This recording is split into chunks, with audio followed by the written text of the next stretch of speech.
Okay, we're back with a 3500 MMR carry replay from Immortal.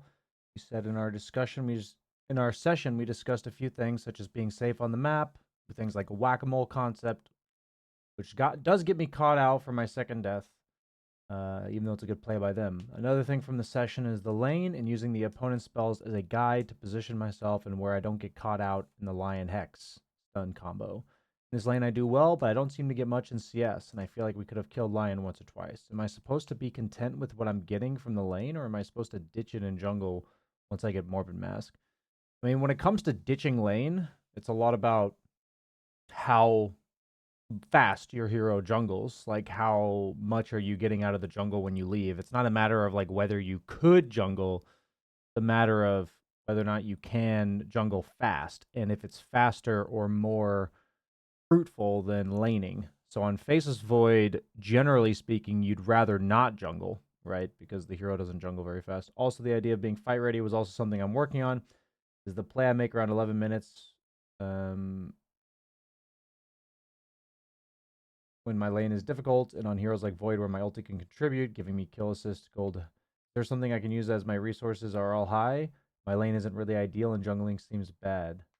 Yeah, that's basically what I did in my like pub of the week, as well as from a couple weeks ago. I did that on Void. Void's a great hero for rotating because he contributes and he also doesn't jungle very fast. So there's very commonly better things to be doing in the game than just laning, than just jungling. Let me just quickly pull up your document.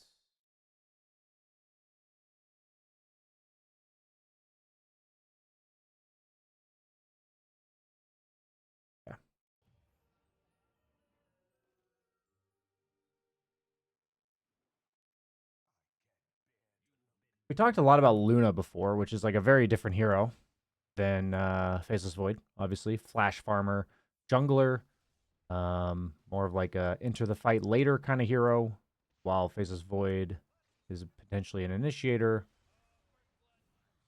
and more of can be a frontliner depending on the lineups. I feel like against Lion, you're probably not frontlining very much. It's probably going to be tied.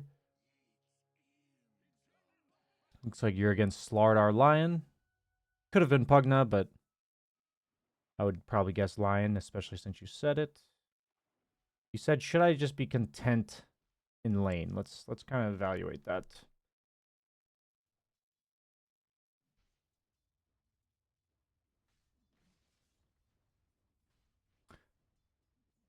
One thing you got to be careful about on carry is I need to ask you why you're creep aggroing, right? So like right now, what is the sense of urgency to creep aggro right now? Because for me, the only reason to aggro is to get the creeps or to make the lane look better for me. So generally speaking, pulling into your tower like this is not ideal. So if you're going to have to do it to get CS, which is fair, you want to do it like as late as possible when the creeps are lower, like at least this creep right here.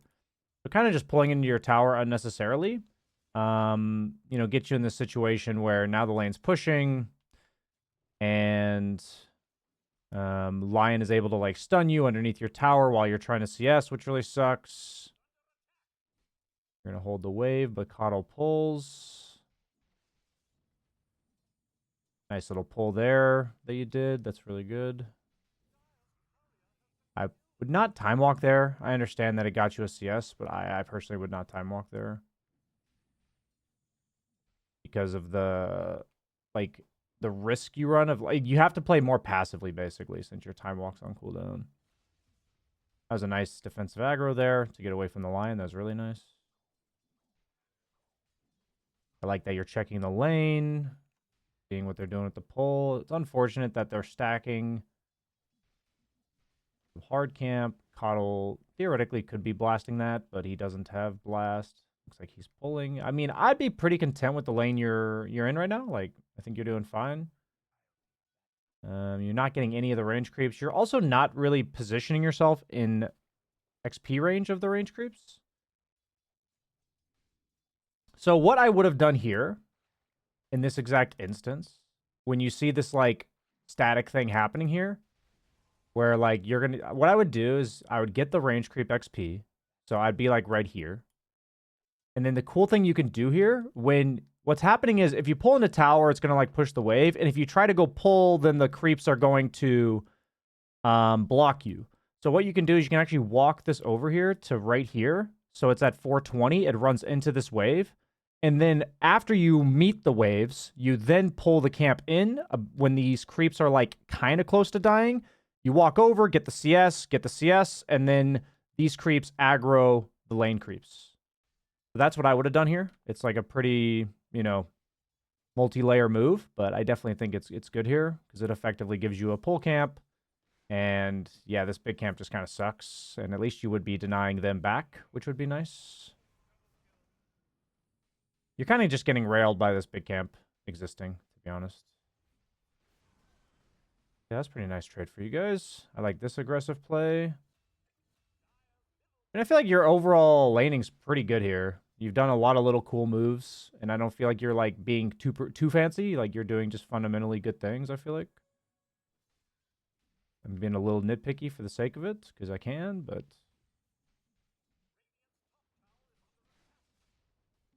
You know, the only thing you could maybe do in your games is to tell the coddle ahead of time to block large camp if you think this is going to be a problem in future games. You know, just block large camp if you can. You can tell them to body it or to...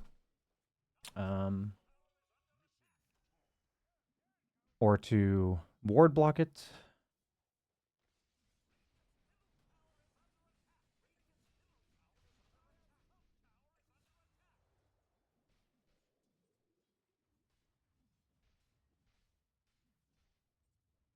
So pull here. You're not, though. Could have gotten that pull off. That was a pretty important pull. You pretty much always want to get the pull. If you're still laning as carry, you pretty much just always want to pull that. Looks like you did it a bit late, which is good that it's on your radar, but you're just kind of stuck interacting with them, and you also would have had a neutral item if you did that, which would have been really nice. I like your positioning and the fact that you're CSing under tower pretty reasonably while getting pressured by Lion. So this is the part where you are not supposed to leave. This is consistently what I'm having to coach. Just sit under tower so that if they do this, you're over here. Now, if they sprint underneath tower at you, you know, you like, if you think that them sprinting at you right here is going to kill you, then just stand in XP range. Like, just hide here, right? Just hide. But this is where we need to be sticky to the lane because there's so much XP that we're missing. And theoretically, we could have, you know, the neutral item already by pulling at 9 minutes. So maybe since you don't have the neutral item, this makes it worth it. But you did just miss like 6 lane creeps of XP, which is like way worth more than like a gold of a small camp. So I like you felt your lane was kind of ass. You TP top. This is really good, honestly. This is exactly what you're supposed to be doing. This is why Void rotates. Pretty survivable when you rotate. Your Tide had Ravage. Agna's literally higher level than you are. And your lane isn't all that great. This is a fantastic rotation. Now, what do you do now is the question. I would have honestly tried to run at the Lion. I would have told the Tide to run at the Lion aggressively. Looks like they see you there. I think the only, like, issue is the lack of foresight to just walk through Portal, because now you're kind of stuck here.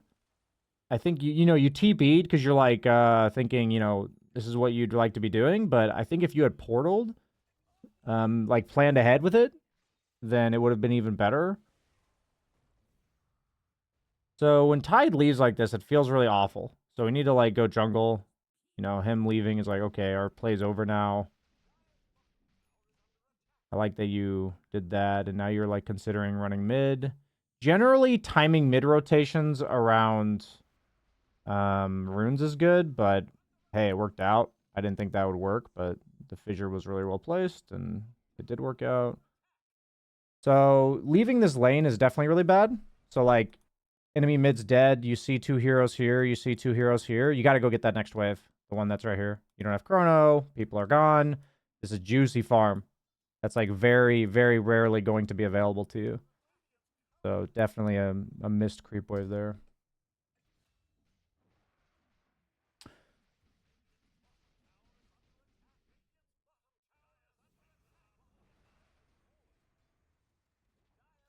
I haven't had a TB on you for a while, which is not good. I think you would like to be able to TP bottom at any time. So you're like going towards your tide and you're in a jungle. I really don't like I don't hate the raindrops. You just already have full slots and you don't have mana issues. These are a little bit weird rotations, but seems to be working. It's like if you're feeling like this is the vibe of the game, like I don't hate these rotations. Like to me, they look a tad random, but maybe there's communication going on in the game that I can't hear that makes these rotations like less awkward. But I do like that you're trying to be proactive with your chronosphere. They're scanning. I don't really think that was a whack-a-mole situation. I mean, the only thing about this is that, I mean, I guess it actually kind of is. Like, you showed top back here. And so, you know, they know that you're here. But now this is like a weird situation because you don't have a triangle to retreat to. So you, like, being sticky in the lane, I don't actually mind. There's not really another option for you on the map right here.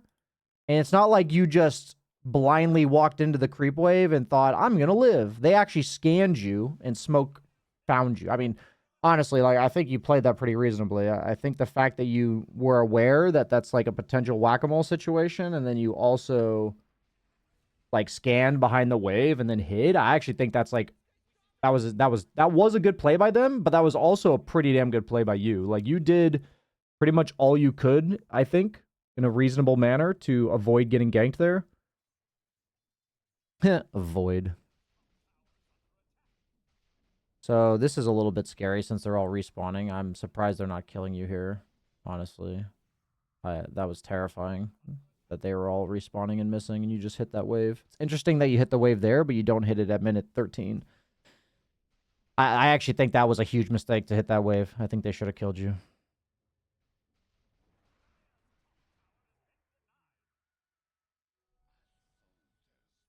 I mean, as Void, you don't really mind if the networks look like this. You helped with the other two lanes, and you've been active in the game, and your chronospheres have all been pretty impactful. And quite frankly, that big camp in the lane, like, fucked you really hard, so your start was not nearly as good as it could have been.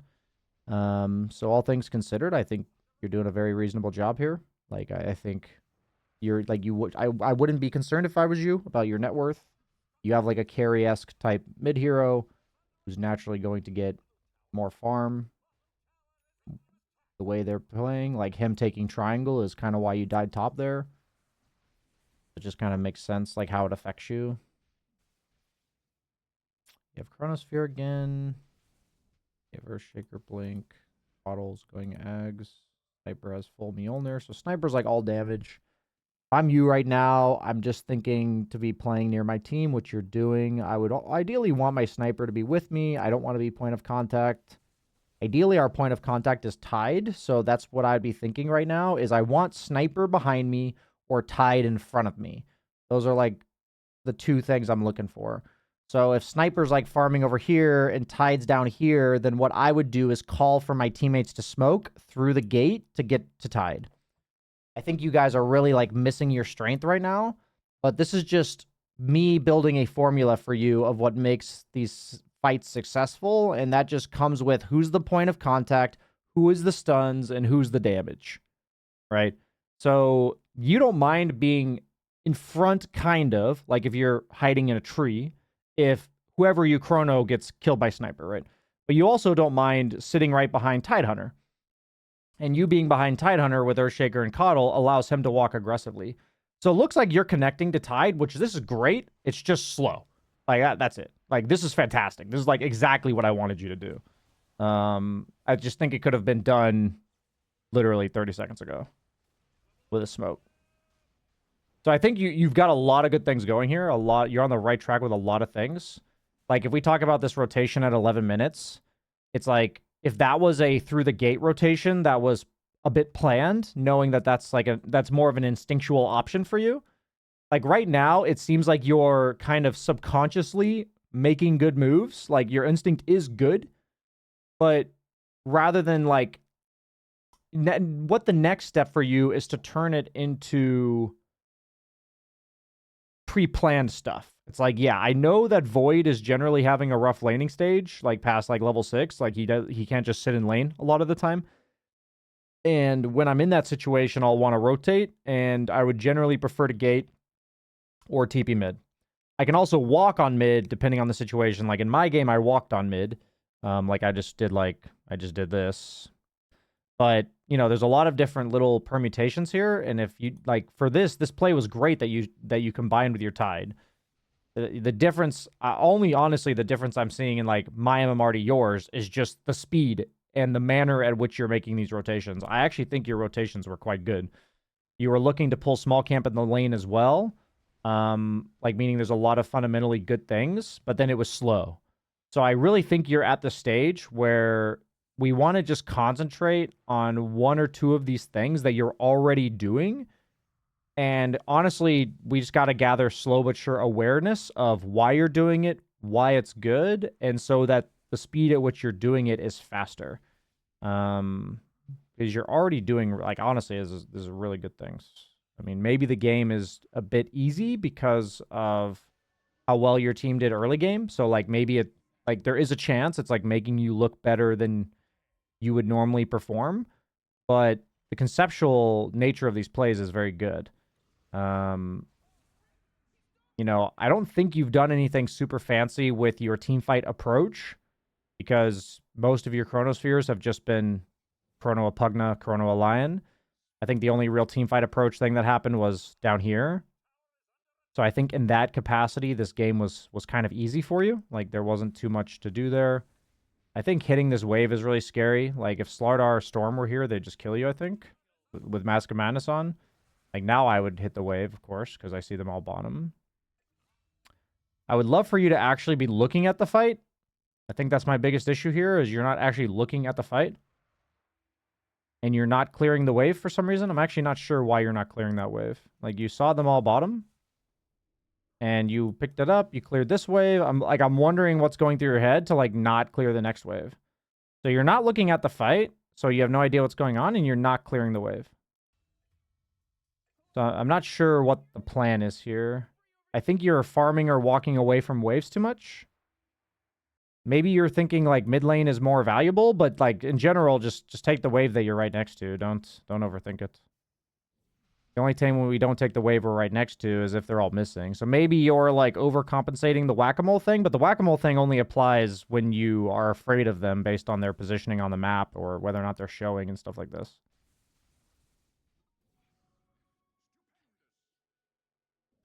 This is a terrifying portal.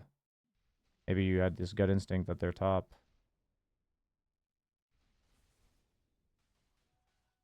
Yeah, this is good. Smoke behind, or your team smoked, you're sitting behind your Tide. I like your positioning here. I wouldn't be walking first if I were you. I'd be behind Tide. This is kind of scaring me.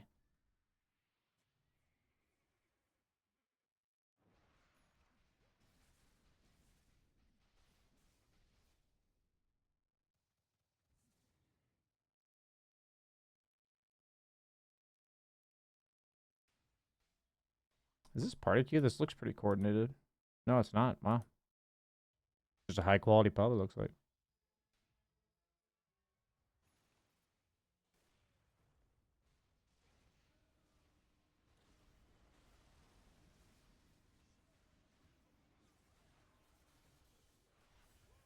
Yeah, I honestly think Slark is by far your worst chrono target. He's kind of the most useless hero in fights because you have Shaker as well as Tide to like stun him on the ground.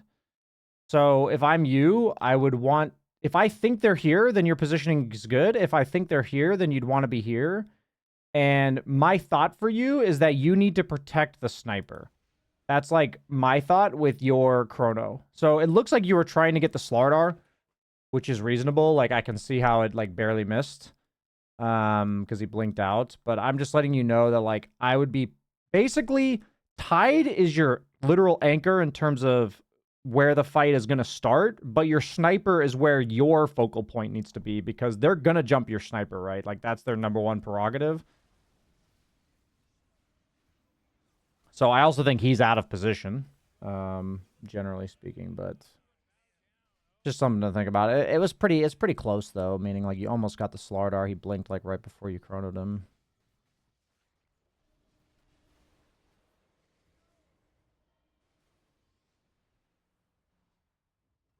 I understand the Manta. I myself probably would have gone BKB first. Because it allows me to time walk in without chronosphering.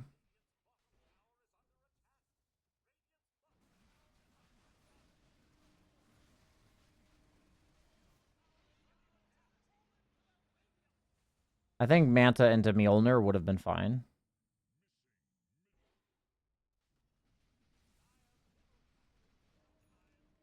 Okay, now we have Aegis.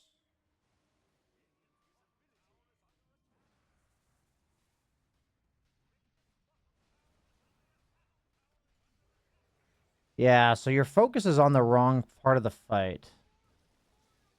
You're not considering their number one target, which is Sniper. And it looks like the fight kind of works out.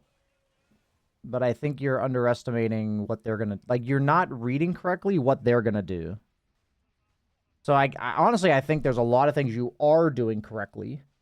And there's a lot of factors to consider in fights. So, it's, like, understandable that you're not nailing them all. So, I guess, like, the main thing I'm looking at is, like, when we're just looking at team fights... So I think my main follow-up replay notes, like my main notes for this are be careful to walk away from free creep waves. It happened at 14 minutes. It happened at like 25 up here. It happened here. It happened here. Especially when the opponent is showing everywhere else. So whack-a-mole only applies when they are all missing. So just keep that in mind.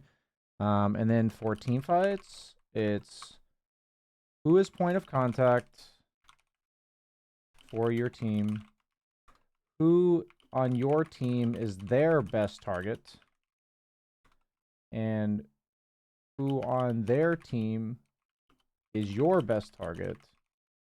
Are you a counter initiator or an initiator? So if I were to ask you that question, what would you answer for this game, right? Would you say, are you a counter initiator or an initiator? So if you're an initiator, it's your job to find their target. If you're a counter initiator, it's your job to identify who they're going to target, right? So in this case, I would say you're a counter initiator, and that means that we need to think about who they're going to go on, which is Sniper. So just little nuances, but I think there's a lot of good things I'm seeing in this game. I overall like the items. Like, you know, I said I probably would have gone BKB Manta, but I think that's can be player preference. It can be your games feel a bit slower, so you want to do that. Like, it's not a purely right or wrong scenario here.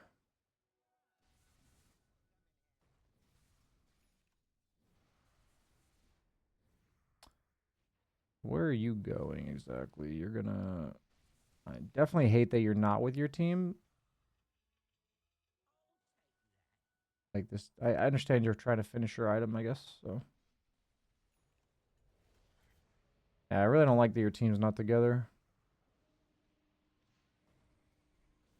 Okay, that worked out. I mean, overall, your patience on the execution was great there.